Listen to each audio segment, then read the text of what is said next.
Welcome back into Talking Fitchburg. Joining me this afternoon is your Chief of Police, Chad Brecklin. Welcome back to the show. Good afternoon. How are you doing this afternoon? I'm doing very well this afternoon, Chad. Excellent. And you're enunciating your word show. Show. Yeah, no matter what, I'm going to screw it up, so it's the way I roll here. All right. Chad, been a busy month. A lot of things going on in the police department. In the past month, we got got the kids back into school, Kids are back kicking in off. school, yep. And certainly got a lot of safety tips out there for folks. With focusing on the buses and everything coming into this year, I think that was kind of on everybody's mind. Unfortunately, going into that first week, we did have a homicide to a student at the Verona in the Verona area school district. It's been a little bit of time. I know there's a lot of still behind the scenes stuff going on, but hoping you could provide us with a quick update on that homicide. Sure. Thanks for asking, Jeremy. Yes, obviously there was a homicide that had occurred towards the end of August on Lyman Lane. A 17-year-old kid was shot and killed. I think that's been played out in the media quite a bit, so folks are aware of the situation and who was involved there. Our department continues to work that homicide case. It's a multi-jurisdictional investigation taking place. We continue to have a significant amount of resources from other jurisdictions assisting us in this investigation, and we continue to follow up on leads in the case and evaluate the evidence that we've obtained to this point.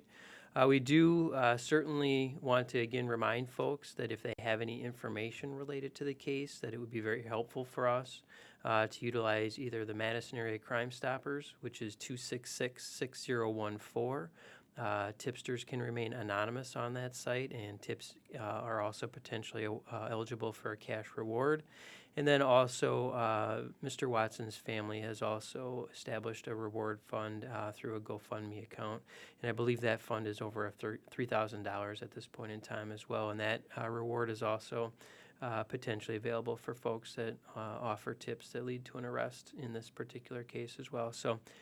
Again, if anybody has any information about the case, we would certainly request that they utilize those resources available to them for tips. Chad, do you when a case? I want to generalize this, but as you're doing investigations and stuff, the media moves on. The fortunately in a lot of cases, but behind the scenes, paint a picture for us behind the scenes, whether something like this or things that you're investigating. What are without disclosing anything? Yeah, but, I get it. But yeah, what are the? yeah. How does that Right. work? You say multi-jurisdictional. Right. You have. I'm sure you have a plethora of resources that you tap Yeah, into. obviously in any sort of major incident, there's a significant resource and time commitment involved in that. And what may be evident when you see the news clips, or there's an update provided, or just in general what you may think or feel about policing and investigations, might be what you think in your mind as far as what level of work and time commitment is involved. But what I can say certainly is that when crimes like this happen, we get a significant amount of resources from our department as well as other departments. Folks are working long days. We're talking in a lot of cases 12 to 16 to even 20-hour days, particularly in the initial days of these sorts of incidents.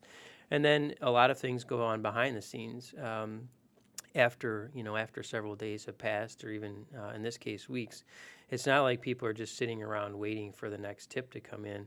They're continuing to evaluate the tips that we have and see where connections may be and following up on those leads. And they're also taking, again, as I mentioned earlier, there's a lot of evidence in a lot of these major crimes that just quite frankly takes time to go through and see what sort of relevance, if any, it may have.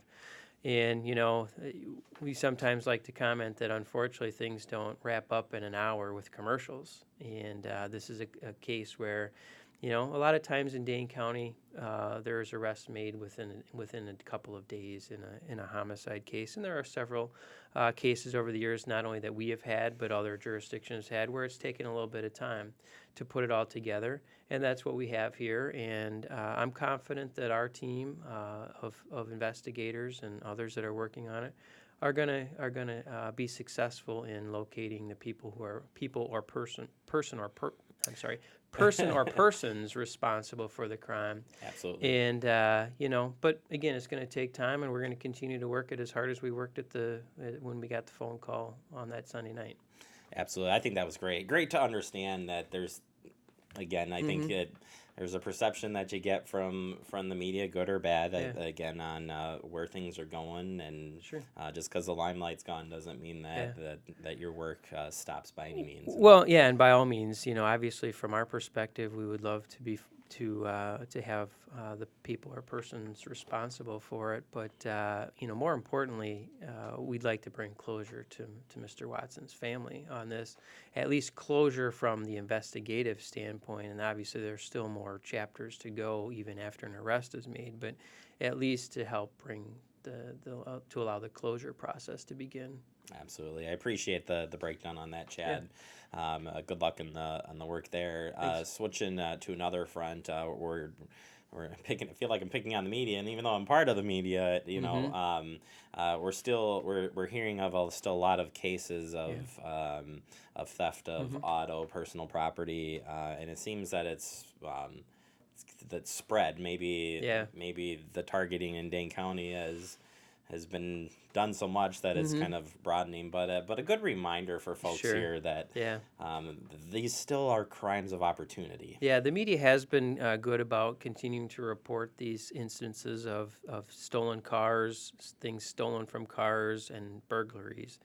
And it does seem as though that circle of activity has expanded from the Madison metropolitan and Dane County area based upon the media reports that I've seen. And it is a good reminder that even though we may not be seeing it happening quite as frequently as we were seeing it over the last 2 years, it's still a very real possibility. And we always encourage people, again, to keep valuables out of their car, keep their cars locked, to prevent the garage door openers from being taken and utilized from their vehicles. And keep your garage door closed. And I always recommend keep that door from your garage to your house locked if at all possible. You can buy relatively inexpensive keypad locks that will negate the need for a key so you still have that convenience of kind of moving in and out of your house without needing a key to get in and out. So there are a number of other things people can do to help prevent becoming a victim, but it's clearly a crime of opportunity, and I'm sure we have some information out on our website on how you can avoid at least take steps to avoid being a victim. Absolutely, yeah, super important. Those simple tips there really will make a difference in hopefully deterring what is going on. Finally here, and of course I don't leave you enough time, and we did celebrate this on Talking Fitchburg. Sure. Don Bates had a retirement, and a somber one at that, but talk a little bit about Don and where the department's moving forward on. Yeah, so as you mentioned, and I'll try to be brief. No, I'm sorry, Don Chad. Bates, our deputy police chief, retired on September 6th after 33 years of service to the city of Fitchburg. I can't thank Don enough for his service to the community and his service to the department, and also this personal sacrifices that he has made in the best interest of the organization over the years. So we definitely will wish him well in retirement, and hopefully has a long and happy and healthy retirement. There are some personnel changes as a result of some of the retirements and movement within the department. Matt Leahy has been promoted to deputy police chief. He began his duties on August 26th. Ned Hartwick, I think we probably talked about this, but he moved into the lieutenant role in mid-June. And 2 new sergeant promotions were also made recently. Cesar Lopez was promoted to sergeant on September 7th, and Mike Burry is going to be moving into the sergeant role in October as well. Wow. All great, lots of great names, great movement, good stuff there. One thing I want to say about Don that struck me at his retirement party is he was one that said he wanted to be behind the scenes. He didn't need to be in the limelight. His work was behind the scenes, and I thought that was so appropriate for who I knew Don as, and again, hopefully he'll have an awesome retirement. Yeah, that's a rare trait to find in leaders. Folks who are willing to take leadership roles but don't need to have the recognition of being a leader, and that, and among many other qualities that Don possessed. There will be big shoes to fill, but again, we wish Don a great retirement and thank him for all of his service and contributions. All right, Chad. Thank you so much for the update. Sorry, we're always tough on time, but I appreciate your time as always. You're welcome. Thanks for having me. All right, that's Chad Brecklin, your Chief of Police Department. Get an update from him monthly here. He's gracious enough to keep coming back, and we appreciate it. All right, we'll take a quick break. You are watching Talking Fitchburg.